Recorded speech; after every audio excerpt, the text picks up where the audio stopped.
منبر نور پر جلوہ بار معزز و مقتدر نائبان رسول، علماء ذویل احترام، سادات، مشائخ، حاضرین اہل سنت و جماعت، السلام علیکم ورحمۃ اللہ وبرکاتہ۔ الحمدللہ الحنان المنان الذي خلق الإنسان وعلمه البيان، والصلاة والسلام على رسوله سيد الإنس والجان وعلى آله وأصحابه ذوي الخير والإحسان، أما بعد فأعوذ بالله من الشيطان الرجيم، بسم الله الرحمن الرحيم، محمد رسول الله والذين معه أشداء على الكفار رحماء بينهم إلى آخر هذه الآية، صدق الله مولانا العظيم۔ بارگاہ رسالت معاذ صلی اللہ علیہ وسلم میں درود پاک کا ہدیہ پیش کریں۔ اللہم صلی علی سیدنا محمد معدن الجود والکرم وآلہ واصحابہ الکرام وابنہ الکریم وبارک وسلم صلاة دائمة سرمدا ابدا۔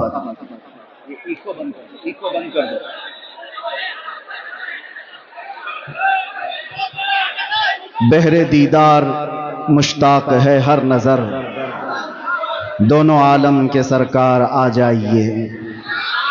چاندنی رات ہے اور پچھلا پہر، دونوں عالم کے سرکار آ جائیے۔ سدرۃ المنتہا، عرش و باغ ارم، ہر جگہ پڑ چکے ہیں نشان قدم۔ اب تو ایک بار اپنے غلاموں کے گھر، دونوں عالم کے سرکار آ جائیے۔ ہلو، سنا ہے آپ ہر عاشق کے گھر آپ لوگ تشریف ذرا لاتے ہینگر سے ہیں۔ نیچے اتر جائیے، ہم معافی چاہیں گے حضرت، تھوڑا لوہا کا پنڈال ہے، تار اگر کسی کو بھی کچھ ہوا تو اس کا ذمہ وار ہم لوگ نہیں ہوں گے۔ آپ لوگ لوہا کا فریم سے نیچے اتر جائے، بڑی مہربانی ہوگی۔ کہیں سے بھی کوئی تار اگر گراؤنڈ کیا تو پورا لوہا کا پنڈال ہے، اس میں پورا کرنٹ آ جائے گا۔ آپ لوگ سے بار بار ریکویسٹ کر رہے ہیں، گزارش کر رہے ہیں۔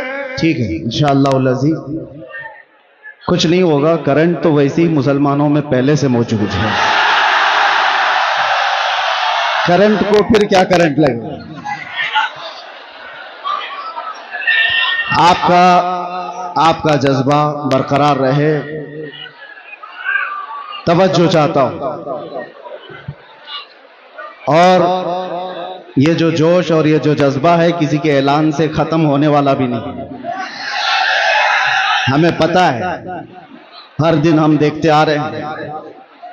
اس لیے کہ دیوانگی، اور وہ بھی حضور پاک صلی اللہ علیہ وسلم کے نام پر ہو، پوری دنیا اپنی طاقت جمع کر کے بھی اس دیوانگی کو روک نہ سکی۔ 14 صدیاں گزر گئی ہیں، اس طوفان کا راستہ کوئی روک نہ سکا۔ اسی کو اقبال نے بہت پہلے ہی کہا تھا، تھمتا نہ تھا کسی سے سیل رواں ہمارا، کچھ بات تو ہے کہ مٹتی نہیں ہستی ہماری، صدیوں رہا ہے دشمن دور زماں ہمارا۔ میرے عزیزو، آج ہم عرس قائد اہل سنت میں حاضر ہیں۔ آپ حضرات جس انداز سے بھی سننا چاہیں میں سناتا ہوں، کھڑے ہو کر کے، بیٹھ کر کے، سو کر کے، جس طرح سے بھی ہے، اور خاموشی سے یا چیختے چلاتے، آپ کی اپنی مرضی کے مطابق۔ اب یہاں پر کسی کو کیا کہیں کہ بیٹھ جاؤ، جگہ ہو تو بیٹھے، کہیں جگہ ہے ہی نہیں تو کیا بیٹھا ہے۔ اس لیے جو جہاں کھڑے ہیں وہیں کھڑے رہیں۔ ہاں اتنا میں کہہ سکتا ہوں کہ کرسی والے کرسی چھوڑ دیں تو اچھا ہوتا ہے۔ ہم بھی بہرحال ایک بار درود پاک پڑھ لیں۔ اللہم صلی علی سیدنا محمد معدن الجود والکرم وآلہ واصحابہ الکرام وابنہ الکریم وبارک وسلم۔ میں بیان کے لیے آ رہا تھا، اس سے قبل ہی مجھے بیٹھ جائیے۔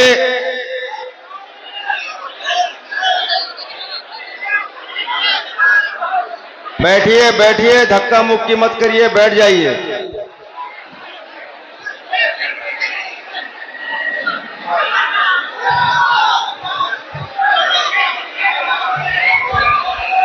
ارے بھائی آپ بیٹھیے تو، ارے اپنے مہمان کی قدر کیجئے، بیٹھ جائیے، آپ مہمان آپ سے مخاطب، بیٹھ جائیے، بیٹھیے، جلدی کیجئے، 1 سیکنڈ میں بیٹھ جائیے، جلدی کیجئے۔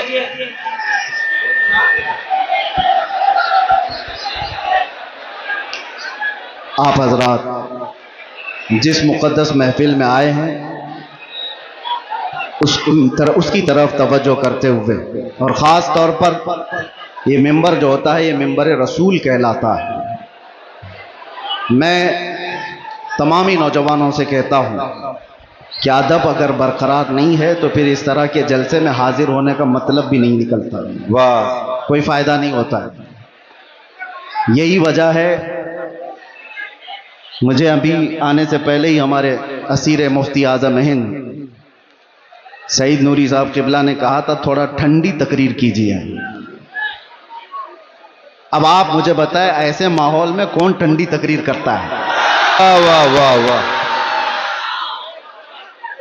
اور اسی وجہ سے ہم جلسوں میں جانا کم بھی کر چکے ہیں کہ یہ مجمع سنبھلنے کو سنبھلتا نہیں اور وقت ضائع ہوتا چلا جاتا ہے۔ بہرحال آج جس قائد اہل سنت کے عرس میں ہم حاضر ہیں، میں تھوڑا ہی وقت لوں گا۔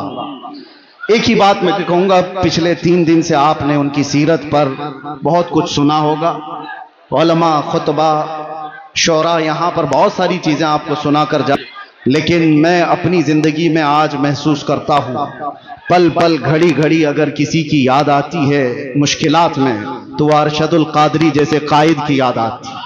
امت کو جس قائد کی ضرورت ہے وہ ارشد القادری جیسا قائد تھا، جو علماء کو متحد کرے، مربوط کرے، سیاست میں ہماری قیادت کو ایک نام تک پہنچائے، ہمارے ملی مسائل کو کمرے کے اندر بیٹھ کر کے حل کر سکے، وہ ایک دوسرے پر تیکھے نشانے کرنے والوں پر جا کر کے صلح و مصالحت کی بات کر سکے۔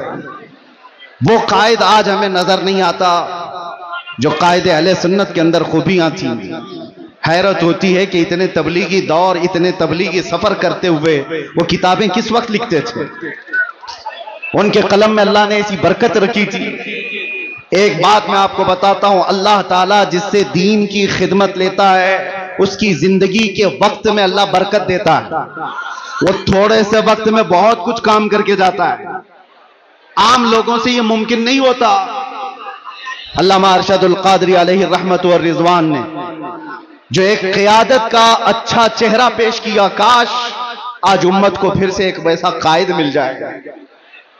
اہل سنت و جماعت کے درمیان ایک ایسا اونچا چہرہ جس کے زلزلہ اور زیر و زبر سے پوری دنیا آج تک کانپتی ہے، جس کا جواب نہیں دیا جا سکا ہے۔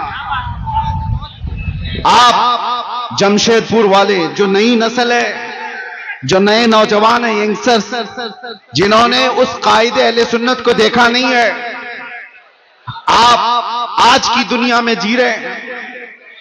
تمہاری یہ خوش بختی اور سعادت کی بات ہے کہ پوری دنیا میں جس نے اہل سنت و جماعت کا درد لے کر کے تبلیغی سفر کیے وہ تمہاری زمین پر آرام کر رہا ہے، وہ اسی جمشید پور میں آرام کر رہا ہے۔ آپ کیا سمجھتے ہیں محلے میں بیٹھ کر کے 4 لوگوں کی اصلاح کر لینا یہ قیادت نہیں ہے؟ میں جا کر کے دیکھ کر کے آ رہا ہوں، مصر میں، ترکی میں، وہاں تک بھی یہ پہنچے ہوئے ہیں اپنے اہل سنت کا درد لے کر کے۔ حد تو یہ ہوئی کہ جب میں آپ کی تاریخ میں یہ پڑھا 1982 میں آپ تہران بھی چلے گئے، ایران، انقلاب ایران کے بعد جو ایران کے حالات سخت ہو گئے تھے۔ کیوں گئے میاں؟ آپ سنی عالم ہیں، شیعوں کے ملک میں کیوں گئے؟ اس لیے نہیں گئے تھے کہ شیعوں سے لفافے لے کر آئے اور اپنا محل بنائے، بلکہ اس لیے گئے تھے کہ تہران میں 5 لاکھ سنی مسلمان جیتے تھے، ان کے مستقبل کی فکر کر کے ہندوستان سے وہ ایران پہنچے تھے۔ ایران کے سنیوں کو ایک مسجد بنانے کی اجازت نہیں دی جا رہی تھی، تو درد ایران کے سنیوں کو نہیں، ہندوستان میں بیٹھے ارشد القادری کے دل دھڑک رہے تھے۔ امت کا درد ہو تو قیادت آتی ہے۔ اور ایک بات میں نے آپ ہی کے اشعار سے اپنی گفتگو کا آغاز کیا، سب سے میری پسندیدہ نعت اکیلے میں جب بھی میں سنتا ہوں سب سے زیادہ الحمدللہ اعلیٰ حضرت کی نعتوں کے بعد ارشد القادری علیہ الرحمہ کی یہ نعت، اس لیے کہ ایسا ہے کہ یہ ہم جیل میں بھی گنگناتے تھے تو تسلی ہوتی تھی۔ بہر دیدار مشتاق ہے ہر نظر، دونوں عالم کے سرکار آ جائی، چاندنی رات ہے اور پچھلا پہر، دونوں عالم کے سرکار آ جائیے۔ یہ وہ کہتا ہے جس کا دل براہ راست مصطفیٰ سے جڑا ہوا ہوتا ہے، جس کے دل کی دھڑکنیں میرے آقا کے عشق میں دھڑک رہی ہوں، وہ اس طرح کی تمنائیں کرتا ہے۔ اور ایک بات میں آپ کو بتاؤں، بہت سارے لوگوں کو دیکھ کر کے آپ کمپیر نہ کرنا، جس کے سینے میں سچا عشق رسول ہوگا اس کے دل میں آٹومیٹک امت کا درد بھی ہوگا، یہ لازم چیز ہے۔ جو نبی سے بے پناہ محبت کرتا ہے بائی ڈیفالٹ جس کو کہتے ہیں نا آٹومیٹک، اس کے اندر امت کی محبت اور امت کا درد آ ہی جاتا ہے۔ وہ ایسا نہیں ہے، ایسا نہیں ہے کہ امت کو توڑنے کی بات کر رہا ہوتا ہے اور رسول اللہ کی سیرت بیان کر رہا ہوتا ہے، جھوٹا ہوگا۔ نبی سے محبت کرنے والے کی سب سے پہلی علامت بیان کی گئی ہے، میرے آقا نے خود فرمایا من لم یہتم بامرنا فلیس منا، جو اس حال میں صبح کیا کہ میری امت کا خیال نہیں کیا وہ میری امت میں سے نہیں ہے۔ حضور نے فرمایا جو امت مصطفیٰ کا خیال نہیں کرتا، حضور فرماتے ہو مجھ میں سے نہیں ہے، اور جو رسول اللہ سے محبت کرتا ہے اسے امت کا درد ستاتا ہے، امت کا درد ستاتا ہے۔ علامہ ارشد القادری رحمت اللہ تعالی علیہ کی زندگی کو پڑھو اے نوجوانوں، کتنی جگہوں پر وہ سفر کرتے چلے گئے اس زمانے میں جب ٹیکنالوجی اتنے عروج پر نہیں تھی، اسباب اتنے نہیں تھے۔ آج ہمیں وقت بچانے کے لیے اتنے پاپڑ بیلنے پڑتے ہیں۔ میں اپنی بات کر رہا ہوں، میں کہیں جا کر کے اپنے سفر کی داستانیں نہیں سنانے کا قائل نہیں ہوں، لیکن پھر بھی میں آپ کو بتاؤں کہ سفر کو بچا کر کے وقت کے لیے آج ہم اتنی کوشش کرتے ہیں، پھر بھی اپنے گھر کو وقت نہیں دے پاتے، اپنے گھر کے لیے وقت نکالنا مشکل ہو جاتا ہے، جبکہ آج پلینوں کا سفر کرتے ہیں، ادھر سے بیٹھے ادھر اترے۔ اور یہ وہ اشخاص، وہ نفوس قدسیاں ہیں جنہوں نے کئی دنوں تک بسوں کے اور ٹرینوں کے سفر کیے تھے، اور پھر بھی امت کے درمیان جا کر کے خدمت اسلام کا وہ حق ادا کیا جو آج پلینوں کا سفر کر کر کے بھی 100 لوگ نہیں ادا کر سکتے، نہیں کر سکتے۔ وہ درد تھا امت کا۔ میں میرے والد گرامی رحمت اللہ تعالی علیہ سے علامہ ارشد القادری رحمت اللہ علیہ کے متعلق بہت بچپن میں سنا تھا، جب میری عمر ابھی مشکل سے 7-8 سال رہی ہوگی، اس وقت سے سنتے آئے جب ابھی مدرسے کی دہلیز پر قدم بھی نہیں رکھے ہوں۔ ہاں، کس وجہ سے سنتے تھے؟ وہ کثرت سے سرکار مفتی اعظم ہند کا اور حضور حافظ ملت کا ذکر کرتے، اور علامہ ارشد القادری رحمت اللہ علیہ کے متعلق بتایا کہ کرناٹک کی سرزمین پر، کرناٹک کی سرزمین آپ ایسا سمجھیں کہ آج کے دور میں بھی علم دین سے شغف رکھنے والی اتنی وہاں پر قوم آباد نہیں ہے، آج بھی ایسے حالات ہیں۔ اس زمانے میں فرماتے تھے میرے والد کے ایک خط لکھا تھا خالی، اور اس خط کی بنیاد پر وہ جانتے بھی نہیں تھے ہمیں، آ گئے اسٹیشن پر آ کر کے پوچھنے لگے کہ فلاں مولانا نے خط لکھا تھا مجھے، میں یہاں آیا ہوں۔ پتہ پوچھتے ہوئے مسجد تک پہنچے، اور مسلسل کئی دن تک وہاں پر یہ فرمایا کرتے تھے کئی مسجدوں کے سلسلے میں فکر، کئی مدرسوں کے متعلق فکر۔ اور آج ان کا ایک درد میں ایک جملے میں بتاتا ہوں، علماء سمجھ جائیں گے، علماء سمجھ جائیں گے۔ بڑے بڑے قائدین، معاف کریں میں کسی کو ٹونٹ نہیں کرنا چاہتا، بڑے بڑے پیر بنے، کچھ بھی بنے، امت کا درد نہیں ہے تو ان کے لیے یہ جملہ ہے۔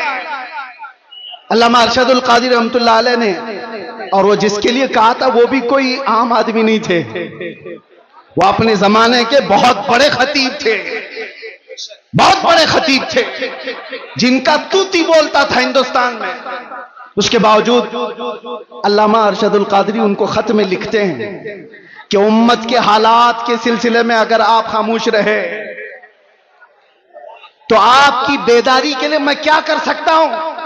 تو جملہ کتنا پیارا ہے، فرماتے کاش مجھے سورہ اسرافیل مستعار مل جاتی. فرماتے ہیں اسرافیل علیہ السلام کی سور مجھے ادھار میں مل جاتی، وہ پھونک پھونک کر کے میں ہنگامہ محشر برپا کر دیتا آپ کو بیدار کرنے کے لیے. یہ درد تھا میرے عزیزوں، درد تھا. آج ضرورت ہے اس بھولی بھالی امت کو اس طرح سے ایسی آوارہ چھوڑنے کی بجائے ان کے راستے طے کیے جائیں، ان کے راستے طے کیے جائیں. میرے عزیزوں، جو حالات یہاں پر بنے ہوئے ہیں اس سلسلے میں بھی میں آپ سے کہوں کس طرح کے حالات بنے. آج اگر علامہ ارشد القادری ہوتے تو یہ چپی اور خاموشی تو نہیں ہوتی. کم سے کم میں جو بولنا چاہ رہا، ہمارے علماء جیلوں میں بند ہیں، ان کے سلسلے میں آواز کوئی کیوں نہیں اٹھاتا؟ بریلی شریف خاندان اعلی حضرت توقیر رضا صاحب آج تک اندر ہیں، اور قمر غنی عثمانی صاحب 4 سال سے اندر ہیں. کسی کو ڈر لگتا ہے تو الگ بات ہے کہ ان کے نام لے لیے ان کے نام لے لیے ہمارے لیے معاملات نہ آ جائیں. تف ہے تمہاری ایسی سوچ پر. امت مصطفیٰ کا وہ حصہ ہے یا نہیں، ٹکڑا ہے یا نہیں؟ میرے آقا فرماتے ہیں مثل المؤمن کمثل جسد اذا اشتكى عضو تداعى له سائر الجسد بالسهر والحمى. مومن کی مثال ایسی ہے کہ جیسے ایک جسم کے کئی اعضاء، ایک جسم کے کئی اعضاء اگر بخار آئے تو ہاتھ میں بھی تکلیف ہوگی، پیر میں بھی تکلیف ہوگی، سر میں بھی درد ہوگا. مومن کی مثال ایسی ہے کہ ایک مومن کو درد ہوگا تو سارے مومنوں کو درد ہونا چاہیے. بے شک سارے مومنوں کو درد ہونا چاہیے. مدرسے والے، تنظیموں والے، خانقاہ والے یہ سوچ کے بیٹھے ہوں کہ ابھی ہماری خانقاہ پہ تھوڑی نہ کوئی مسئلہ آیا ہے، وہ جاتا ہے تو جائے. اگر تمہاری ایسی سوچ ہے تو انتظار کرو، کل آپ کی باری ہے، کل آپ کی باری ہے. کتنا بچنا چاہو گے؟ جو سیکولر بن بن کر کے اپنے آپ کو چھپاتے تھے آج ان کی حالت ایسی ہے. آج حالت ایسی ہے، دھوبی کا کتا نہ گھر کا نہ گھاٹ کا، نہ وہ ان کے ہو پائے نہ سنیوں کے ہو پائے. اسی لیے مسلمانوں آج جو ضرورت ہے تمہارے اندر، باقی میں کسی اور کو بیدار کرنے نہیں آیا. بڑے بڑے لوگ موجود ہیں، بڑے بڑے لوگ ہیں. نوجوان جو مجھے سنتے ہیں ان سے اب ایک ہی بات کہتا ہوں، اب شاید تم ڈھونڈتے رہ جاؤ، دوسرا ارشد القادری ملے گا نہیں واہ واہ جو تمہاری قیادت کرے. ارے ہمیں نہیں ملتا، تمہیں کیا ملے گا؟ سبحان اللہ. درد ہے، اس لیے بول رہا ہوں. درد ہے کہ ان معاملات میں، امت کے معاملات میں جو اپنے گھر سے نکل کر کے ہر جگہ جاتا تھا، وہ کون ہے آج؟ کون ہے؟ مدارس اسلامیہ پر کچھ آنچ آئے تو کوئی بات کرنے والا؟ سبحان اللہ. پچھلے 1 سال سے زیادہ ہو گیا ہوگا الجامعۃ الاشرفیہ مبارک پور جو ازہر ہند کہلاتا ہے کس طرح کی مصیبتوں سے گزر رہا ہے، سارے علماء کو پتا ہے، سارے علماء جانتے ہیں. جامعہ اشرفیہ مبارک پور جس نے ہندوستان کو بڑے بڑے قائدین دیے ہیں، علامہ ارشد القادری بھی اسی کے خوشہ چین ہیں. آج اشرفیہ کے اوپر کیا حالات ہیں آپ کو پتا نہیں ہے؟ علماء تو جانتے ہوں گے. حکومت کی کیسی سختیاں ہیں، بنا تنخواہ لیے ہوئے وہ کئی مہینوں سے وہاں خدمت کر رہے ہیں، ان کی تنخواہیں بند کر دی گئی، روک دی گئی. ہمارے ان حالات پر اگر قیادت نہیں ہوتی تو پھر کن حالات پر قیادت ہوگی؟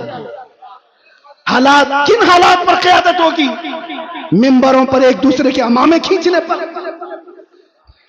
توجہ چاہتا ہوں، رئیس القلم ہمیشہ یہ چیز پسند فرماتے تھے کہ امت کا درد رکھنے والا کوئی عالم کسی خطے کا ہو، وہ میرے گھر کے بچوں سے زیادہ عزیز ہے.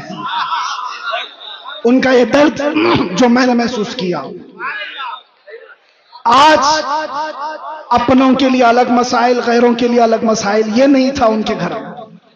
میں نے آیت اسی لیے پڑھی، زرقانی صاحب ابھی جو کہہ رہے تھے کہ علامہ ارشد القادری رحمۃ اللہ تعالی علیہ کی سیرت پر ان کا یہ جملہ سونے کے حرفوں سے لکھنے کے قابل ہے. اپنوں سے غیروں سے مقابلہ ہو تو ڈٹ جائیے، اپنوں سے مقابلہ ہو تو ہار جائیے. یہ جملہ آسان نہیں ہے، پریکٹیکل بہت مشکل ہے، اور یہی قرآن کا مفہوم ہے. اشداء علی الکفار رحماء بینہم. صحابہ کی یہی صفت تھی، وہ سخت تھے تو غیروں کے لیے، اور آپس میں نرم دل تھے. ایسے نرم دل، ایسے رحم دل تھے. سختی ان لوگوں پر کرنی چاہیے تھی جو میرے نبی کی شان میں بھونکتے ہیں، نہ یہ کہ مسلمانوں کے لیے. جب سے یہ چیزیں ہمارے اندر بدل گئی تو ہمارے حالات بھی ایسے تتر بتر ہو گئے. آج دیکھو کوئی بھی آ کر کے ایک چھوٹا سا لیڈر بھی مسلمانوں کی چھوٹی سی ٹکڑی کو کاٹ کے لے کے چلا جاتا ہے. ہر جگہ یہی حالات ہے، ہر جگہ یہی حالات ہے. مجھے کس مسئلے پر بات کروں یہ سمجھ میں نہیں آتا. مسلمانوں کے جو معاملات ہیں، نشہ اتنا زیادہ عام ہے کہ ان کے نشہ خوری پر بات کریں، زنا بڑھتا جا رہا ہے اس پر بات کریں، عورتوں کی بے حیائی عروج پر آ گئی اس پر بات کریں، ایجوکیشن میں اتنے پیچھے ہو گئے اس پر بات کریں. سمجھ میں نہیں آتا. ہزار مسائل ہیں ہمارے، کن مسائل پر بات کریں؟ اخیر میں جا کر کے ہمارا جو درد ہے وہ اس نقطے پر پہنچتا ہے.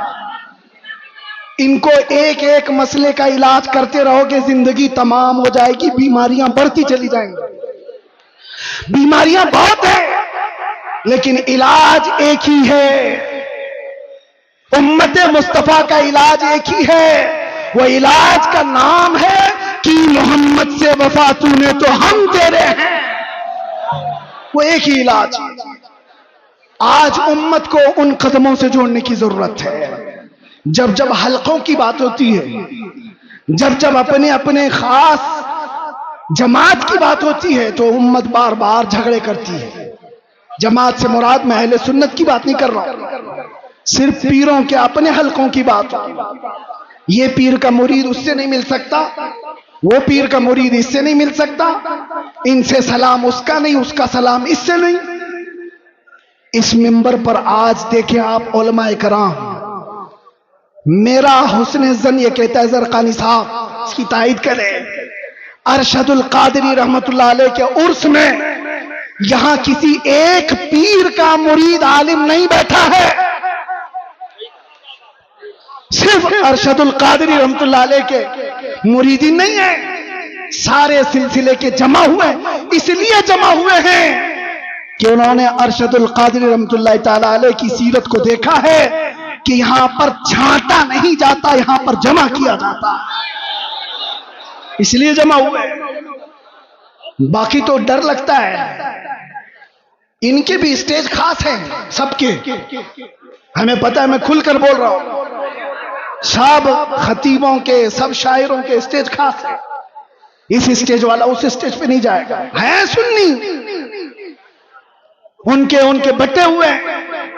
لیکن میرے عزیزوں، علامہ ارشد القادری رحمت اللہ تعالی علیہ کے زمانے میں بھی اور ان کی حیات کے بعد بھی آج یہ منبر گونا گو خصوصیات کے ساتھ جو جمع ہے، کاش امت کے تمام سنی علماء کا اتحاد اور قیادت زندہ ہو جائے.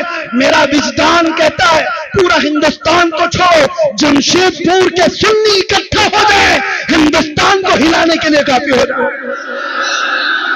زندہ باد، زندہ باد، زندہ باد. نعرہ تکبیر، نعرہ رسالت، حضرت علامہ مفتی سلمان اظہری صاحب کو نعرہ تکبیر، نعرہ رسالت. میں نے سنا تھا منبر پر، ہو سکتا ہے کہ بہت زیادہ بھیڑ بھاڑ کی وجہ سے نظم و نسق خراب ہوا ہو. زرقانی صاحب یہاں پر بہت سارے اصول رکھتے ہیں، ان اصولوں میں یہ بھی میں عرض کیے دیتا ہوں کہ جس کا عرس ہو رہا ہے اسی کا نعرہ لگائے، ہاں جو کھڑا ہے اس کا نعرہ نہ لگائے. ہونا یہ چاہیے. ہمارے مرنے کے بعد پھر لگائے. یہیں سے تو شخصیت پرستیاں شروع ہو رہی. مجھے کم لقب دیا، مجھے چھوٹے نام سے بلایا، پوسٹر میں میرا نام وہاں چپکایا ہے. انہی معاملات میں تو ہیں.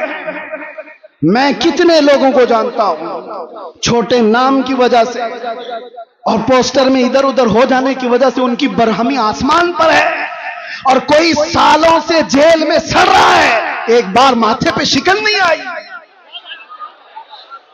درد اگر تمہاری اپنی عزتوں کا ہے تو تمہاری عزتیں نیلام ہو جائیں گی، اور درد اگر امت کا ہے ہر دن تمہاری عزت بڑھائی جائے گی، ہر دن عزت بڑھائی جائے گی.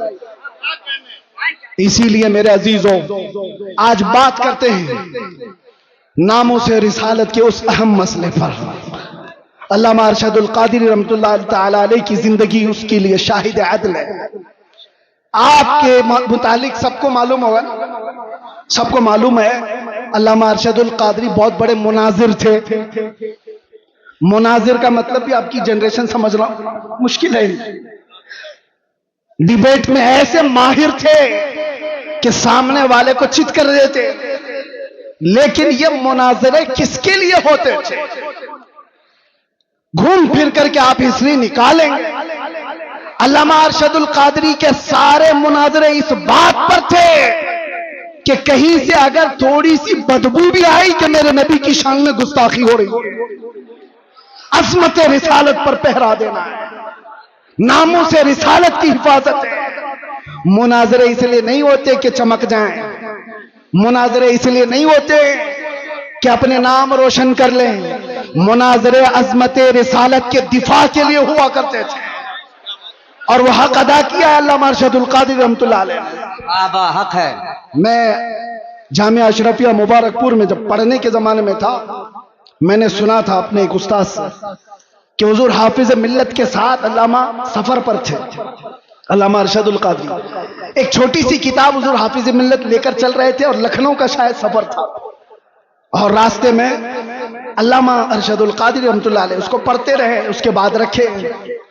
بعد میں پہنچنے کے بعد جس صاحب کے گھر پر مہمان تھے حضور حافظ ملت بھی وہاں گئے. پوچھا کہ مولانا ارشد القادری کتاب کہاں ہے وہ جو ساتھ لے کر چلے تھے؟ کہا حضور میں تو لینا بھول گیا، چھوٹ گئی ٹرین، چلی گئی. حضور حافظ ملت کو وہ کتاب کی زیادہ ضرورت تھی، بہت شدید ضرورت تھی. آپ ناراض ہو گئے، کہا اتنی بھی کتاب کا آپ خیال نہیں کر پائے، ساتھ میں سفر.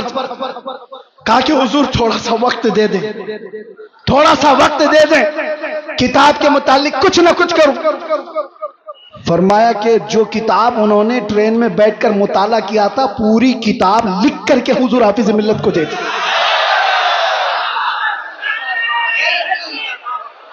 ہو سکتا ہے کچھ جملے ادھر ادھر. ماشاءاللہ. کہا غضب کی ذہانت. اب یہاں رک کر کے بھی میں ایک بات بتاتا ہوں، کچرے لوگوں کے دماغ اتنے نہیں چلتے. عشق رسول ہو تو ذہانت آسمان پر ہوتی ہے. اعلیٰ حضرت کی ذہانت کو کوئی پہنچ پائے گا؟ اعلیٰ حضرت کا دماغ جو چلتا تھا 100 سال پہلے لکھی ہوئی کتابیں آج کے لوگ اینک لگا لگا کر نہیں پڑھ پاتے. اعلیٰ حضرت کی ذہانت کس بنیاد پر تھی؟ اعلیٰ حضرت کا بھی دماغ جو عرش اولا تک پہنچا تھا وہ عشق رسول کی بنیاد پر. جہاں عشق رسول ہوگا وہاں ذہانت بھی ہوگی، اور جہاں عشق رسول نکل جاتا ہے تو پھر اس کی ذہانت بھی گٹر میں چلی جاتی ہے، وہ کبھی کیا کرتا ہے پتہ نہیں چلتا. علامہ ارشد القادری رحمۃ اللہ تعالی علیہ کو اللہ تعالیٰ نے غضب کی ذہانت دی تھی، حافظہ مضبوط تھا. اور جتنے محدثین کی آپ تاریخ پڑھیں گے ان کا حافظہ اگر مضبوط تھا تو عشق رسول کی بنیاد، عشق رسول کی بنیاد تھا. اس لیے اے نوجوانوں آج کچھ حاصل کرنا ہے تو کچھ مصیبتیں تو ہیں ہمارے پاس. مثال کے طور پر میں بتاؤں، کچھ بھی کہنے جائیں تو نوجوان کہتے ہیں ہمارے علماء سپورٹ نہیں کرتے، ہمارے علماء سپورٹ نہیں کرتے، ہمارے اندر جوش ہے، جذبہ ہے، علماء چپ بٹا دیتے ہیں، ہم پڑھنا چاہتے ہیں قاری صاحب ہمارا ساتھ نہیں دیتے. بہت سارے مسائل. لیکن تم کیا یہ عذر بھی قیامت کے دن پیش کر سکتے ہو؟ مجھے بتاؤ، کیا تمہیں اپنے گھر میں تنہا بیٹھ کر کے بھی اپنے نبی سے کثرت سے محبت کرنے کے لیے بھی کوئی روکتا تھا؟ آج کے اس دور میں کوئی روکتا ہے تمہیں؟ قیامت کے دن کیا عذر پیش کرو گے؟ چھوڑو ان کے معاملات، علماء نہیں سپورٹ کرتے، قائدین نہیں آتے، یہ تو عوام کی باتیں تو چھوڑیں، سوشل میڈیا پر جو نوجوان علماء کی تحریریں بھرمار پڑی رہتی ہے، وہ پتہ نہیں کس کو کوس رہے ہوتے ہیں۔ کئی مرتبہ میرے پاس آئی تحریریں، کہا کہ حضرت وہ لوگ خاموش ہیں، یہ لوگ خاموش ہیں، کچھ نہیں بولتے، سب خانقاہیں۔ میں ان سے یہی کہتا ہوں، ان کی طرف دیکھنے کی ڈیوٹی آپ کو لگائی کس نے؟ وہ خاموش ہے تو اللہ نے آپ کو موقع دیا، آپ میدان میں آؤ، آپ بڑے بن جاؤ۔ میدان بڑوں نے آپ کو خالی کر کے دیا، آپ بڑے بن جاؤ۔ ہم جیسے چھوٹوں کو پوچھتا کون تھا؟ ہماری حیثیت کیا ہے؟ ہم سے ہمارے باپ کے برابر بھی بڑے بڑے علماء ہیں، ابھی بھی موجود ہیں، ان سے بھی بڑے موجود ہیں۔ میرے عزیزو، ایک درد لے کر کے میدان میں کیا اترا؟ میں نے ایک بار ہی مصطفیٰ کریم صلی اللہ علیہ وسلم کی ناموس کے متعلق اپنے جذبات کا اظہار کیا تھا، اور پھر اس کا اثر دیکھا۔ 50 لوگوں میں بیٹھ کر کی ہوئی بات تھی، رب ذوالجلال نے پوری دنیا کے چپے چپے میں پہنچایا۔ آج ہمیں ہر ایک کی نظر کے سامنے بٹھایا ہے۔ سب کے سامنے ہماری جو عزتیں ہیں وہ اس لیے نہیں ہے کہ میں بہت بڑا ترم خواہ ہوں، بہت بڑے بادشاہ کا بیٹا ہوں، یا کوئی سیاسی نیتا ہوں۔ یہ جو کچھ بھی عزتیں ملی ہیں یہ قدم مصطفیٰ کی برکت ہے۔ جب تک بکے نہ تھے تو کوئی پوچھتا نہ تھا، یا رسول اللہ تم نے خرید کر ہمیں انمول کر دیا۔ آج دنیا میں یہ مقام دیکھا ہے، جو ایک بار مصطفیٰ کی عزت کی بات کرتا ہے، مولا دل میں اس کو بٹھا رکھتا ہے، اور پھر سوچو جو اپنی زندگی حضور کی محبت میں فنا کر دیتا ہے، تب جا کر کے بریلی کا امام احمد رضا بنتا ہے۔ بے شک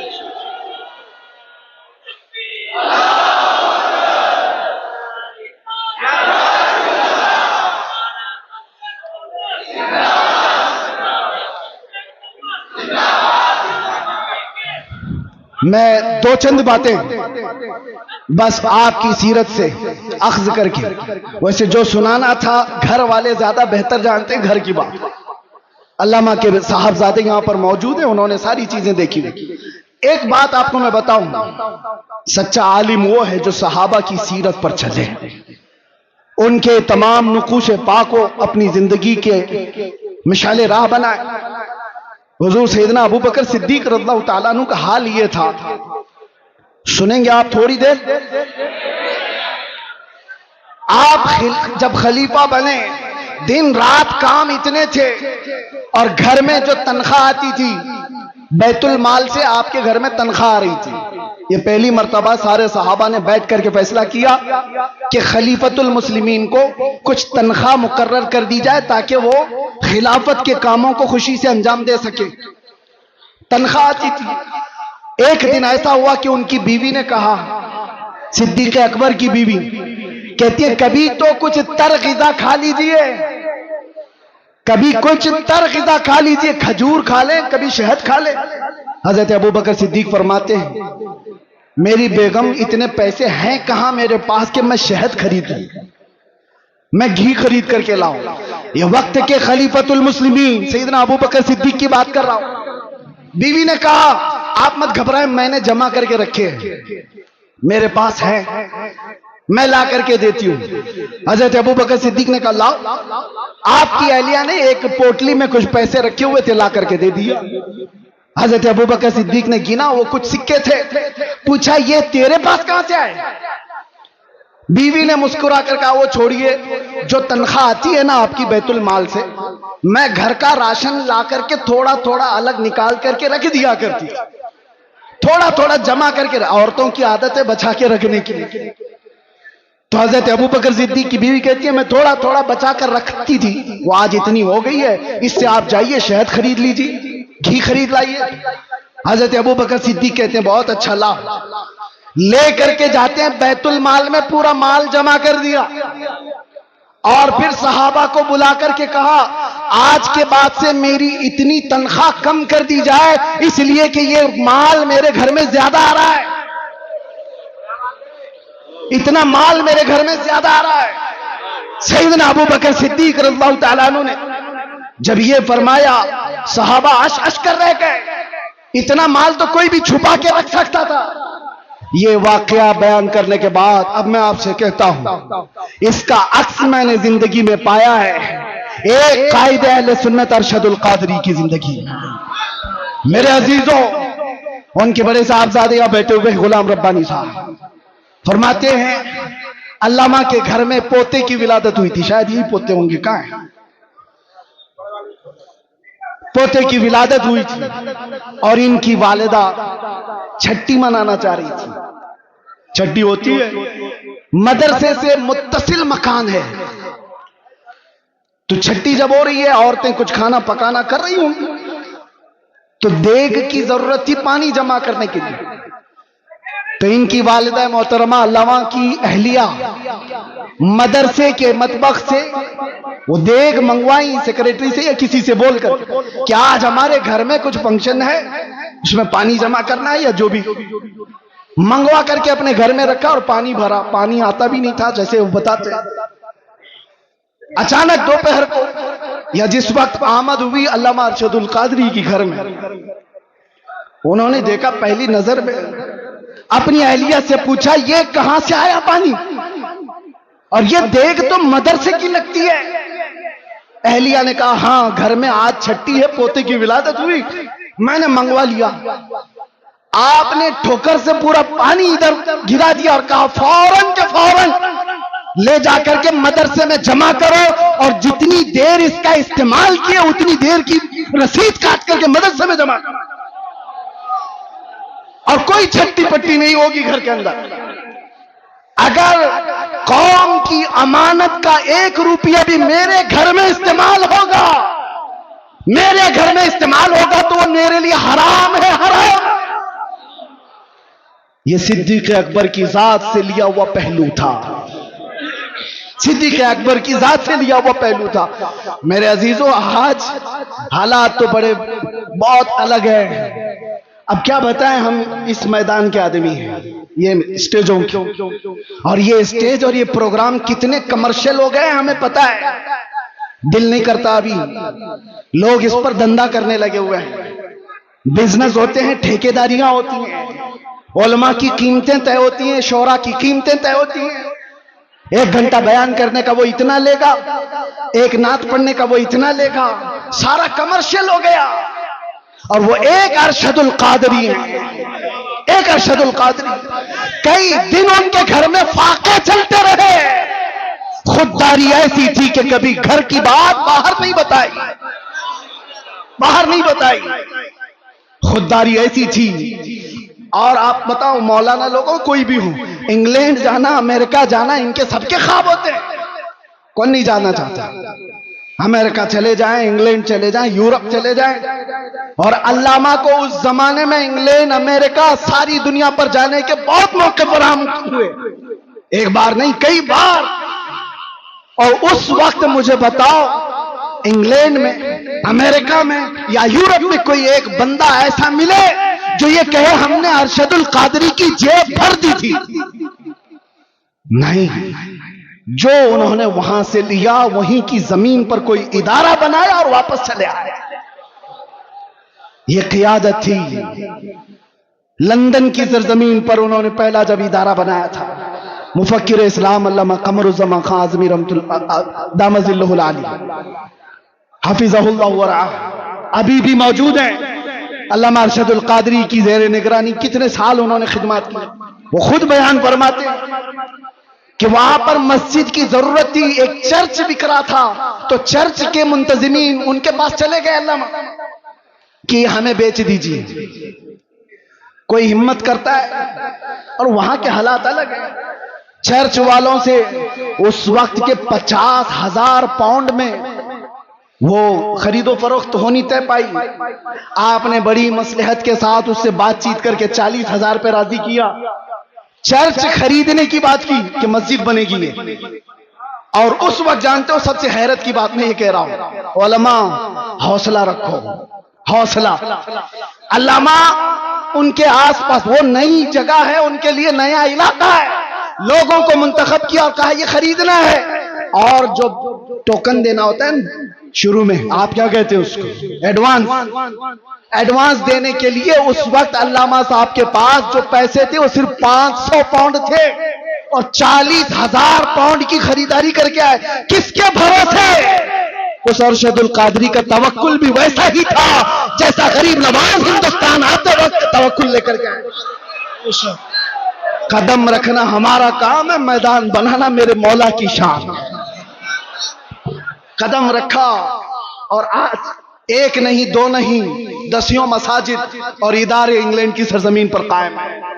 ورلڈ اسلامک مشن جو علامہ ارشد القادری کی بنائی ہوئی تنظیم تھی، جو پوری دنیا میں، ارے ہم ازہر میں تک دیکھا، ہم نے دیکھا جامعہ ازہر تک وہ چلے گئے، صدام یونیورسٹی جب بن رہی تھی اس میں بھی آپ کا بڑا کردار ہے، بغداد گئے، تہران گئے، کتنے ممالک کے سفر کیے، اور جب ان کو اپنے بھولے بھالے جوانوں کا درد ستاتا تھا کہ یہ تبلیغی جماعت کے چکر میں پڑ جائیں گے، تو دعوت اسلامی کا قیام بھی آپ کی ایما پر ہوا تھا۔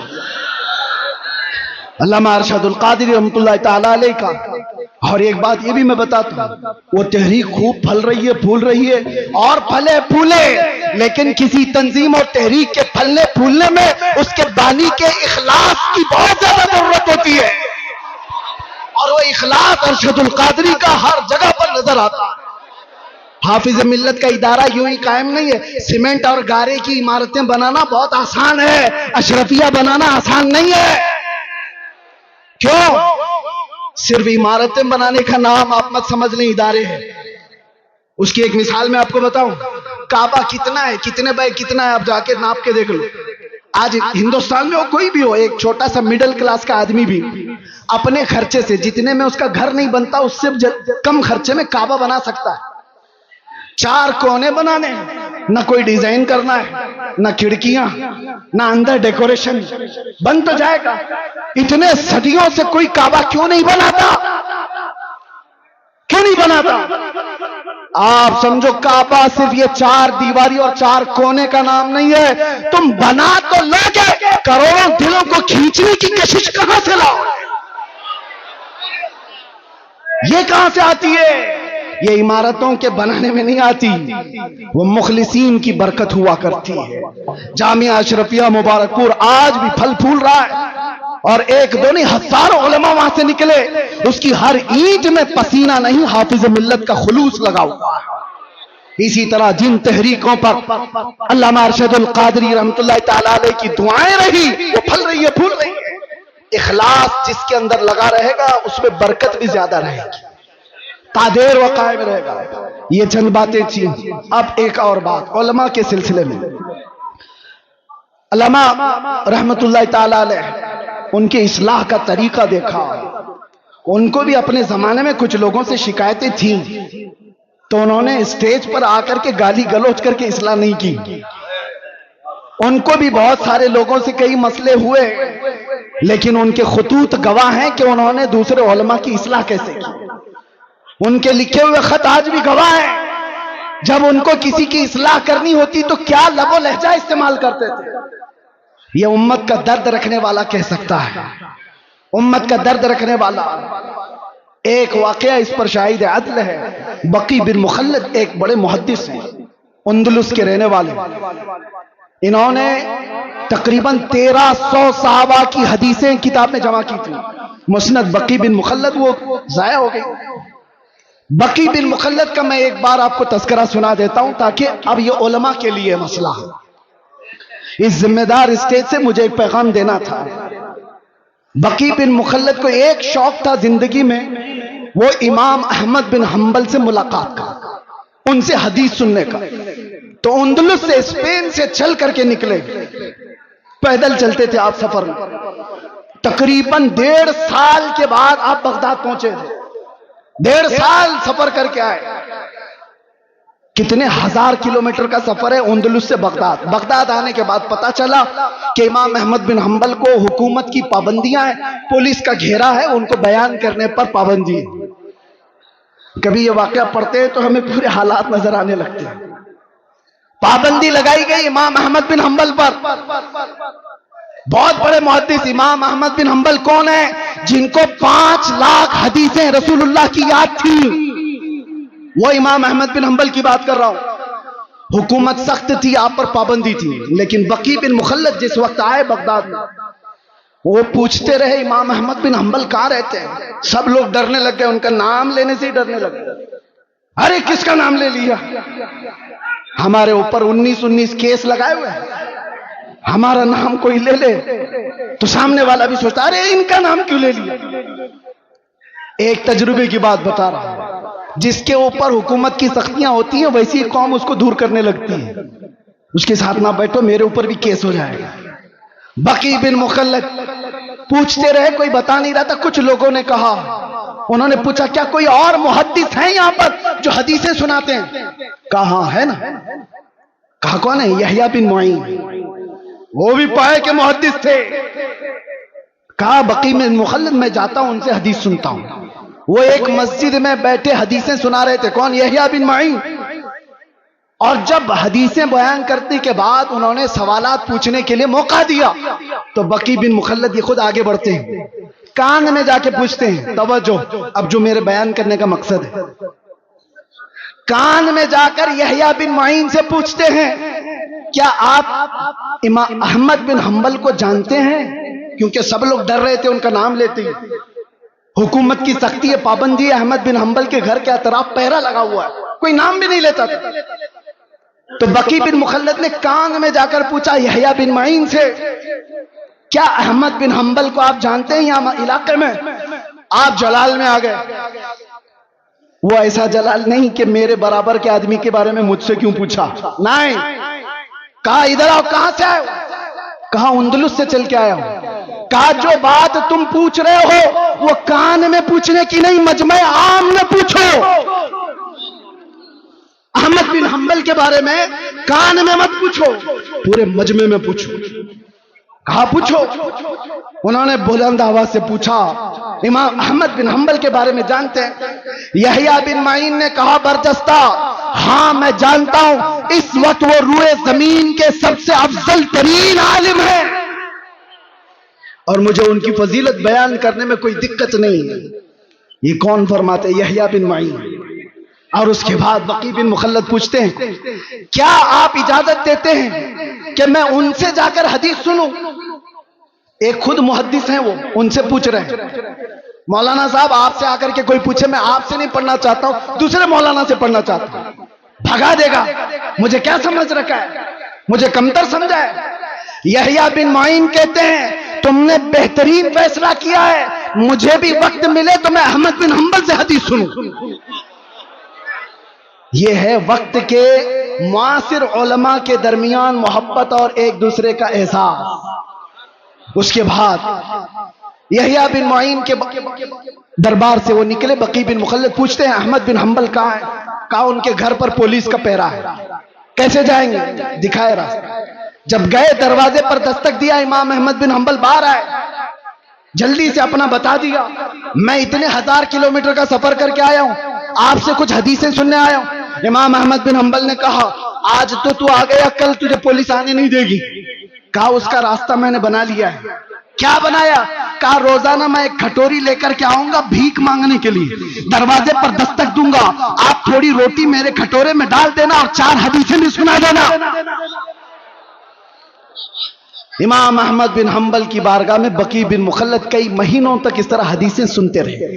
اس واقعے کو بیان کرنے کا مطلب یہ ہے میرے عزیزوں, ایک طرف وہ یحییٰ بن معین ہے, ایک طرف امام احمد بن حنبل, ایک طرف بقی بن مخلد.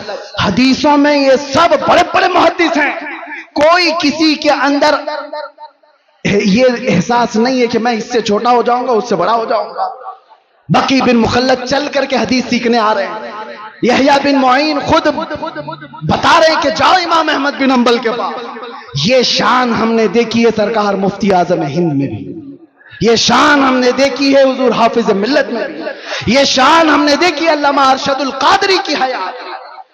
آج اگر نفسانیت سے باہر نکل آئے تو آپ میں سے کوئی پیر صاحب اگر یہ کہہ دیں تو بڑی بات ہے آج کے زمانے میں کہ جائیں ہم سے افضل پیر ہوا ہے ان سے بیعت کر لو، بہت مشکل ہے۔ بہرحال یہ سب مسائل چھوڑ دیں نوجوانوں، تمہارے لیے صرف ایک بات ہے، آج جس طرح یہ خالی خالی نظر آ رہے ہیں، علماء کے اپنے مسائل ہیں، معاشی مسائل، حکومت کی سختیاں، اور ہم تو ٹھہرے اسی پاگل کہ آج پکڑے پھر کل پکڑے، پتہ نہیں کیا کیا حالات ہوں، لیکن ان حالات میں اللہ تعالیٰ تمہیں تنہا کبھی نہیں چھوڑے گا۔ یہ امت مصطفیٰ کو صبح قیامت تک رہنا ہے، صبح قیامت تک یہ آباد رہے گی۔ ٹینشن اسلام کے ختم ہونے کا نہیں ہے، آپ کو ڈر یہ نہیں پالنا ہے کہ قرآن ختم ہو جائے گا، اسلام ختم ہو جائے گا، کبھی نہیں ختم ہوگا۔ ٹینشن اس کا لینا ہے کہ اسلام کا کچھ نہیں ہوگا، قرآن کا کچھ نہیں ہوگا، اللہ ان کا محافظ ہے۔ تمہارے اپنے ایمان کا کیا ہوگا؟ یہ بہتے ہوئے سیلاب میں چلے جاؤ گے یا زوردار آندھیوں میں تم اپنا ایمان بیچ دو گے؟ آج کے حالات اس بات کا سوال کرتے ہیں نوجوانوں، تم اپنا ایمان اتنا کمزور نہ کر لو کہ تمہیں وقت کی دولت مند خرید لے، تمہیں کوئی ڈر خرید لے، تمہیں کوئی ڈرا دھمکا کر کے ایمان سے دور کر دے۔ اتنا کمزور ایمان مت پالو۔ اب ہمارے پاس قائدین بار بار نہیں آئیں گے، واضح و نصیحت کرنے والے بھی نہیں آئیں گے، ہو سکتا ہے مدرسے آگے چل کر کے مشکلات کا سامنا کریں۔ یہ ممبر کی بھی عزتیں داؤ پر لگی ہوئی ہیں، آج یہ سجا ہے کل کیا پتہ، اللہ سدا قائم رکھے، شاد رکھے، آباد رکھے، لیکن باطل قوت ان کی نظریں اس پر ہے۔ اس لیے میں آپ سے کہتا ہوں ایک چیز ہے جو 100 سال پہلے ہمیں امام احمد رضا فاضل بریلوی دے کر کے گئے تھے اور یہ سنا کر گئے تھے، جس کے پاس یہ ہوگا اسے فکر نہیں ہوگی، ڈر نہیں ہوگا۔ آپ سب کو ایمان پہ مرنے کی فکر ہے یا نہیں؟ سب کو ایمان پہ، اسلام پہ دنیا سے جانا ہے کہ نہیں جانا ہے؟ لیکن کیسے جاؤ گے؟ بڑے بڑے ڈرتے ہیں اس بات پر کہ آخری وقت کیسا آئے گا، لیکن اعلیٰ حضرت بریلوی والے کہتے ہیں ایک بات یاد رکھ لو، تمہارے لیے پکا ہے کہ اسلام کے ساتھ جاؤ گے۔ وہ کیا ہے؟ انہیں جانا، انہیں مانا، نہ رکھا غیر سے کام، للہ الحمد میں دنیا سے مسلمان گیا۔ لبیک یا رسول اللہ، لبیک یا رسول اللہ، لبیک یا رسول اللہ۔